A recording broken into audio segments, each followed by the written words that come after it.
These iPhones all look very similar, yet this one is almost double the price of this one. But besides the extra 2 cameras, what differences do you actually get by spending an additional $500 on this one? Well, I've been using all these iPhones very heavily since launch, and many of the differences are less obvious than you might expect. So in this video, I want to break down all of the differences between these phones and help you decide if it's worth the upgrade, and more importantly, what the differences actually are between these phones. So on Apple's website right now, there are currently 7 iPhones available. Sure, you can go to retailers and find a 14 Pro somewhere, but for the sake of this video, we're gonna talk about just what's on Apple's website. So we have the iPhone 15 and the 15 Plus, the iPhone 16 and the 16 Plus, the iPhone 16 Pro and the 16 Pro Max, and the brand new iPhone 16e. Now, all of these have a range of prices. I'll talk about that a little bit later, but I'm gonna break this video down into 13 main differences that you need to know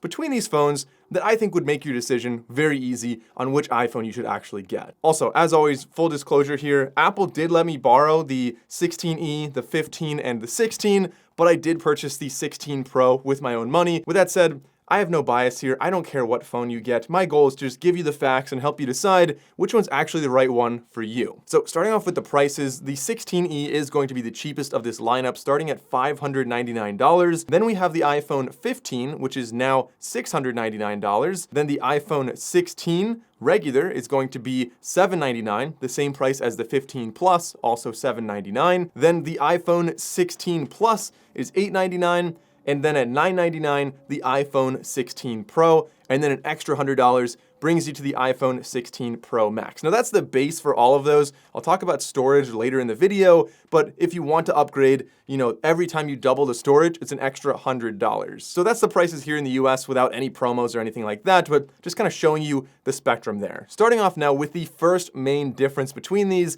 and that is, interestingly, going to be with MagSafe. Now, it might be strange to some why I started at MagSafe, but it's kind of a big part of using an iPhone, in my opinion, is the MagSafe accessory, so you can have a wallet or something like that, MagSafe mount, so you can charge or mount in your car, and of course, just having the ability to have like a little MagSafe stand on your desk to charge your iPhone. And all of these do have MagSafe, except for the iPhone 16e. For some reason, Apple did omit it there. Additionally, the charging speeds are different. So you have 30 watts with MagSafe on the iPhone 16 and 16 Pro. You have 15 or 20 watts on the iPhone 15 and 15 Plus, and then just 7.5 watts non-MagSafe on the iPhone 16e, but you do still get wireless charging there. It's not the best, it's kind of slow charging, honestly, for wireless. I would really just be plugging it in. However, it's worth noting that you could just get a MagSafe case if you wanted to, and then this will work with MagSafe, again, limited to 7.5 watts, but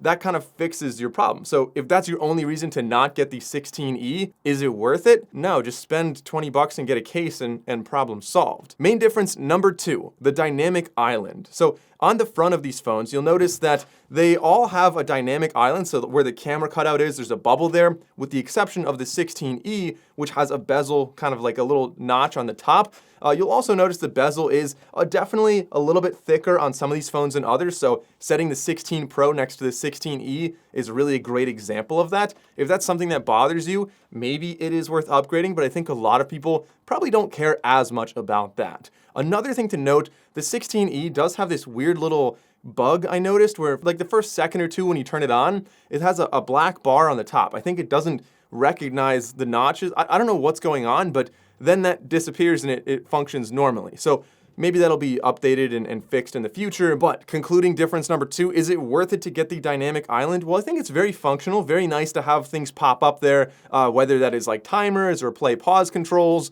upcoming flights. There's a lot of really cool functions up there. I personally really like that. However, it's not absolutely essential to using your phone. I don't have any good workarounds though. So, I mean, that one is kind of a hit for the iPhone 16e, but kind of a big plus for the iPhone 15, which does have that and is the second cheapest phone here. Difference number 3 then is going to be the camera control. So on the iPhone 16 and the 16 Pro, as well as the Pro Max and the Plus, obviously, we have a camera control button. So on the right side, you can press this button to open your camera. You can then swipe up and down to zoom, or left and right if you hold it landscape, obviously. You can half press it and then switch what it's actually doing. So you can have it zoom, you can have it change like white balance, things like that. But you don't have that on the 15 or on the 16E. However, is it worth it? Well, for the 16E, I would say no, because you have the action button on the left side there, which you are able to reprogram to open your camera. So if you really want to open your camera in a quick situation, maybe you're wearing gloves and you don't want to use the screen, well, the action button, you just press and hold it, mine opens the camera, and you can press either that button or the volume controls to take a video or take a photo. On the iPhone 15, however, that one does not have the action button. Instead, we have that classic switch, which, hey, that actually might be a positive for some people if you really like having that physical alert slider, but no quick way to open up your camera. You can't double press the power button or something like that. That just opens Apple Pay. So definitely a downside for the iPhone 15 and a big positive for the rest of these phones. However, the camera control, I understand the action button is not the same as camera control. Personally, I use my camera all the time. Like, I make YouTube videos. Obviously, I'm using my phone a lot.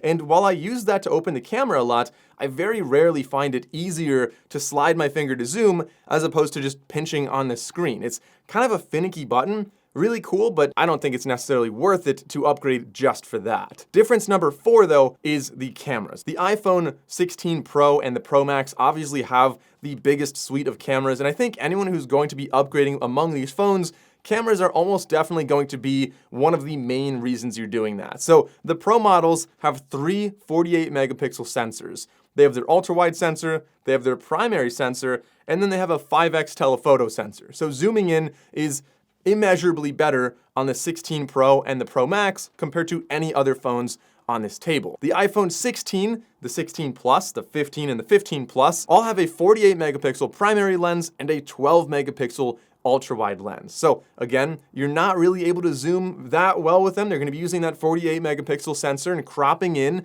Once you get past 2x, it starts to really degrade pretty significantly. But still having an ultra-wide, even though it's only 12 megapixels, is quite nice, and you're able to capture some shots that if you're in a tight space, a small room, I don't know, you're touring like a submarine or whatever, you can take some cool photos there that you can't do with the iPhone 16e, which only has one lens. However, it is 48 megapixels, and it does function reasonably well. So based on these photos you can see right here, let me know in the comments down below how you think they perform. Is it worth it, in your opinion, to upgrade to the 16 Pro? Do you see any main differences? Let me know down below. However, one more thing, you'll see this little photo example right here. The 16e and the 15 does not have any macro photography capabilities, while you do have that on the 16 and the 16 Pro. Of course, any phones, kind of a rule of thumb with iPhones, any phones that do not have lined up cameras, so diagonal or single camera, are not going to be able to take spatial photos or spatial videos. You look at, the 16, the 16 Pro, the cameras are stacked very vertically there, so you're able to take spatial photos and videos. If you have an Apple Vision Pro, which is $3,500. If you're affording that, you're probably getting the Pro phone anyway, so I don't think that really matters that much. If you don't have the Vision Pro, there's literally no reason for you to take spatial photos and videos. Additionally, as the name might suggest, I'm really happy Apple uses this naming now. It kind of makes a lot more sense now. This is like the 16 Pro and the Pro Max. Pro kind of means professional, right? Anyone who's going to be a content professional is probably going to really value the features and the camera functions on the 16 Pro. Non-Pro phones are not able to shoot Apple RAW or Apple Pro RAW, and they're also not able to shoot log videos to do that color grading afterwards. Additionally, they can't use night mode portraits, so that's one that maybe an average user would miss, but the log videos and the Apple ProRes, Pro Log stuff, that's something that most people are probably not going to use unless you're a pro and you're doing your own color grading. And kind of in that same theme, you have the 4 mic array on the Pro and the Pro Max that you don't have on the other phones right here. Now, that being said, the iPhone 16e, the 16, the 16 Plus, the 16 Pro, and the 16 Pro Max all have the audio mixing feature that we saw that is in the photo editing app. So you're able to kind of mute out different things behind you, focus on just the voice, but that's going to function better on the Pros because they have those 4 stereo microphones. Oh, and speaking of video here, the Pro phones are actually able to shoot 4K 120, while the others are just 4K 60. Moving on to difference number 5. This is a very interesting one going to be very controversial in my opinion, and that is the chip on the inside of these phones, and therefore what you're able to do with the phones in terms of Apple Intelligence. So the iPhone 16 Pro and the 16 Pro Max, in case you haven't really noticed throughout this video, the only difference between those two is really going to be the size. So I kind of bundle them together. The 16 Pro and Pro Max both have the Apple A18 Pro chip with the 6-core GPU.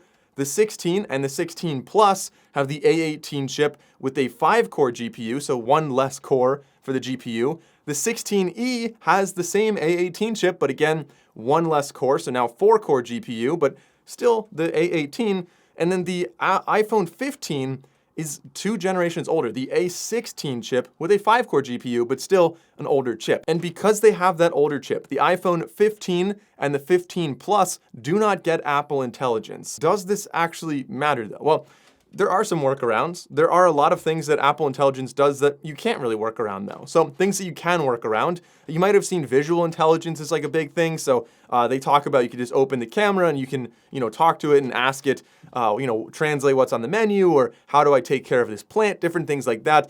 And honestly, you can do all of that with Google Lens, which is a free app you can already get on any iPhone. So that, I think, visual intelligence, you could totally work around. You don't need Apple Intelligence for that. Also, Siri is now smarter with Apple Intelligence. It uses ChatGPT instead, but again, you could just get the ChatGPT app and talk directly to ChatGPT. You cannot get some other things like Genmojis. Personally, I don't care that much about Genmojis. You can't use the write for you features where they rewrite things. Everybody likes to present that as a big use for AI. I've personally never found a good use for that, but let me know if you have AI rewrite stuff for you. If you do, and that's like a deal breaker, then maybe you should get the upgraded models, or again, maybe you just want to get ChatGPT app on your phone. There's also notification summary. That's actually one that is, in my opinion, very useful when it gets it right. We also have image playground. I don't really ever use that. Audio and phone summaries. That is actually quite useful, but ultimately, is it worth it to upgrade just for Apple Intelligence? Apple Intelligence has been really slow to roll out. A lot of the features don't even exist yet. And so I would say, honestly, not today. Like today's market, as phones exist right now, it's not worth it to do that. But there is a lot of promise of future features coming, and if you believe that those features are going to be useful for you, then yes, it may be beneficial to be more future-proof, to have that A18 chip inside so you don't fall behind as those features roll out. But like I said, as of today, I think there's so many workarounds, and honestly even better ways, Google Lens and ChatGPT apps alone are going to be far better than the native, Apple Intelligence experience, in my opinion. Difference number 6 then, the battery life. Well, actually all of these are going to be quite similar. So you have a claimed 33-hour video playback on the 16 Pro, 27 hours on the 16, and then 26 hours on the 15 and the 16E. Like I said, all really solid battery lives across the board. If you get the larger version of any of these, the Plus or the Pro Max, you should be getting a slightly longer battery there as well. But like I said, they do a pretty solid job. Difference number 7, finally talking about the physical design here. I haven't really discussed this at all yet, but we have some pretty fundamental differences here. So some of these phones are made out of aluminum with color-infused glass back. That's gonna be the iPhone 15, the 15 Plus, the 16, and the 16 Plus. So aluminum rails, and then on the back, the glass is kind of that matte, you can tell it's color-infused glass. So it's not like clear glass with color behind it.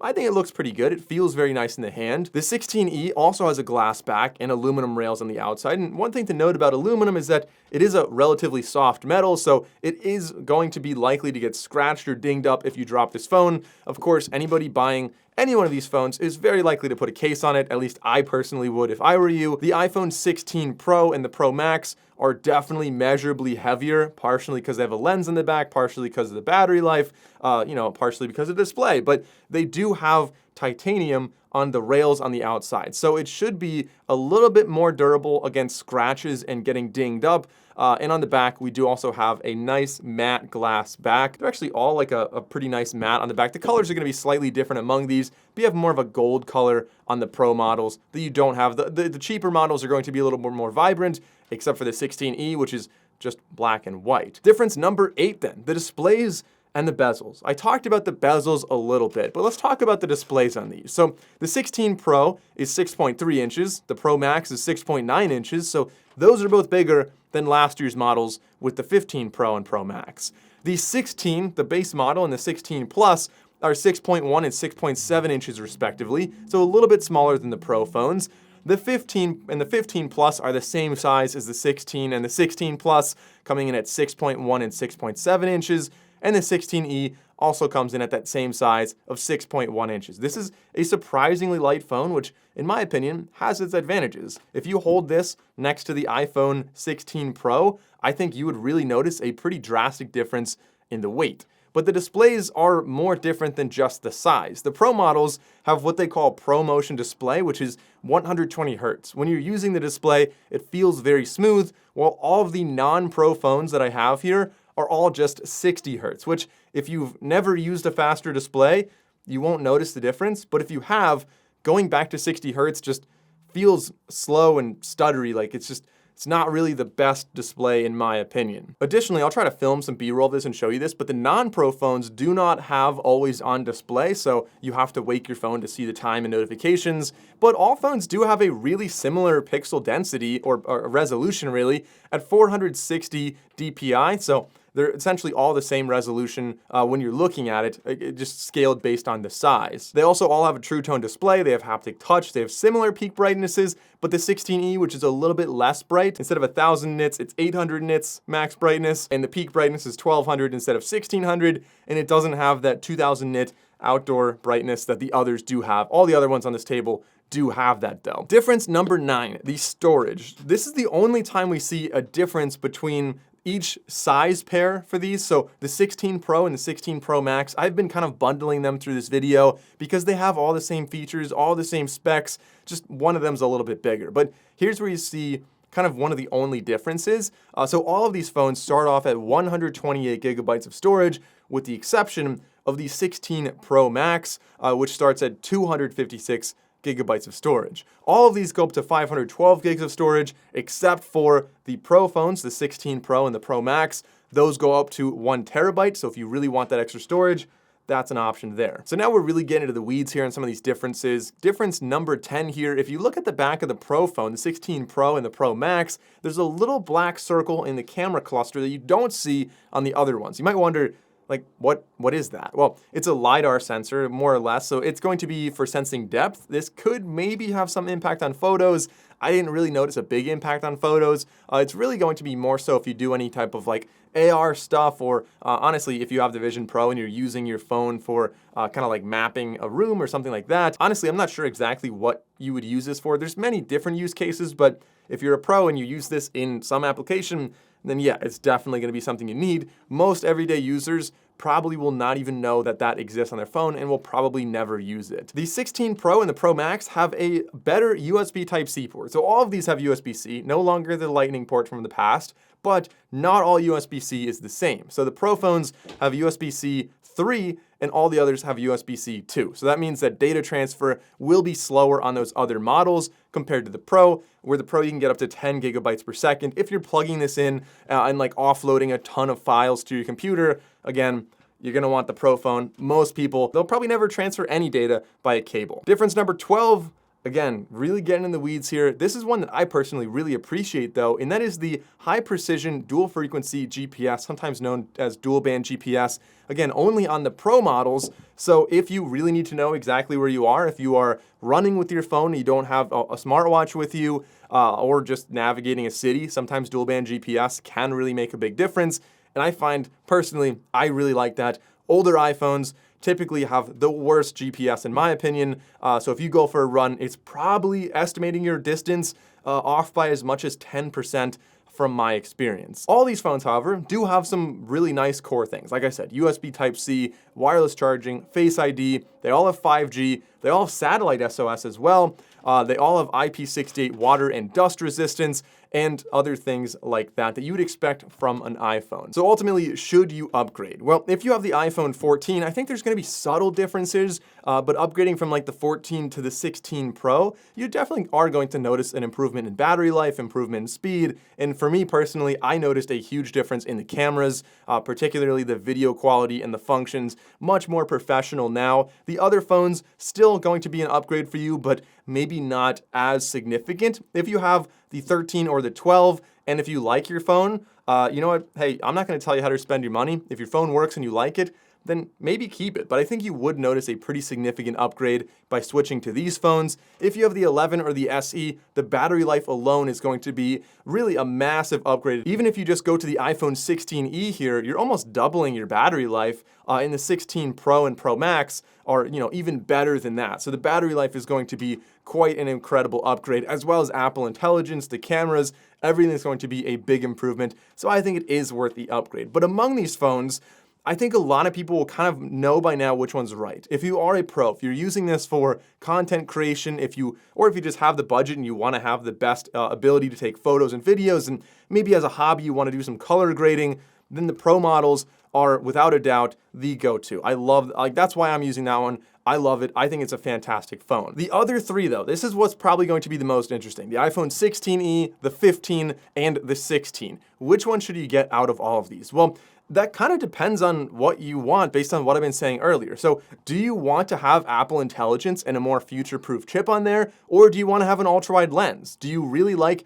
that switch on the side for your silence? Or do you want to have the button that you can customize and either have it silence your phone or open up the camera, for example? Do you really want to have different colors, or are you okay with a simple and minimal, very flat, like almost no camera bump on this, just black and white iPhone 16e? Leave a comment down below and let me know which of these you like best. Thanks for watching, guys. I'm Mike O'Brien, and I'll see you in the next video.